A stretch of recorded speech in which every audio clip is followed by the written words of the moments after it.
Finally, some better news on the Van Wyck South. The off-ramp at Joel Avenue has been reopened. The right lane also reopened on the service road after an earlier milk truck accident, which has finally been cleared out of the way and all cleaned up. Meanwhile, the traffic on the Belt Parkway in view and the jam cam near Kennedy Airport, very crowded going west through Lefferts Boulevard. A crash has been cleared up around Coney Island Avenue as well. There's plenty of traffic still through Queens on the Grand Central coming east down past LaGuardia out to Joel Avenue at the Cross Island. The LIE has been jammed BQE down to Little Neck Parkway. And here's what you need to know about the bridges and tunnels. Queensboro Bridge is a bit crowded on the upper level coming into Manhattan. Brooklyn Bridge slow in both directions. 15 to 20 minutes leaving town at the Holland and Lincoln Tunnel. The inbound Lincoln Tunnel is now up to a 45-minute wait. 10 to 15 minutes coming into the Holland Tunnel. Most of that from the New Jersey Turnpike approach. And the traffic in the downtown east side, 130s to the RFK Trauber Bridge with a stall in the center lane. More delays, 90s down to the 50s. And the uptown east side has been slow. 50s back to the RFK Trauber Bridge. Likewise, the west side, pretty crowded from the 70s back to the George Washington Bridge. Watch out on the BQE. A lot of eastbound traffic from the Prospect back to Atlantic Avenue. Stalled cab is sitting in the right lane. More delays into the Brooklyn Bridge, and the westbound BQE is very slow at the Williamsburg Bridge down to 39th Street. Still a rough ride through much of Queens on both the LIE and the Grand Central.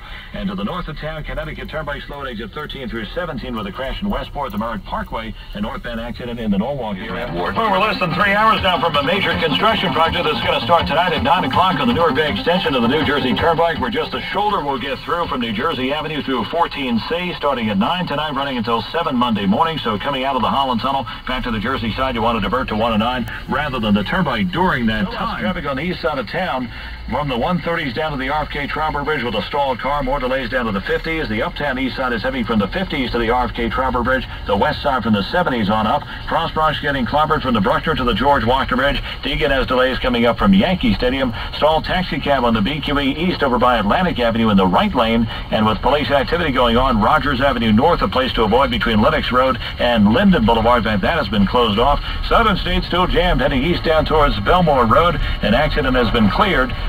An alternate side in effect for Jersey jams. Garden State Parkway on the heavy side, 155 south into 147, and north end Union tolls to 145. New Jersey Turnpike truck lanes a crash on the shoulder beyond interchange 13 and 78 westbound express lanes near the Parkway. There's another crash. More delays out towards 287, and a crash in Dover, 46 eastbound side coming down towards Hope Road. You've got one lane currently blocked off, and Queensboro Bridge upper level still a bit heavy coming to the Manhattan side of the Brooklyn Bridge. Heavy but moving in both directions. Meanwhile, the traffic is still very busy on the FDR Drive coming downtown 130s to the RFK Trauber Bridge with a stall in the center lane. More delays coming back into the 50s area. Stalled taxi cab on the BQE east over by Atlantic Avenue. That sits in the right lane, and still lots of traffic through Queens on the LIE and the Grand Central Parkway as well. New Jersey Transit westbound Raritan Valley line up to 30-minute delays.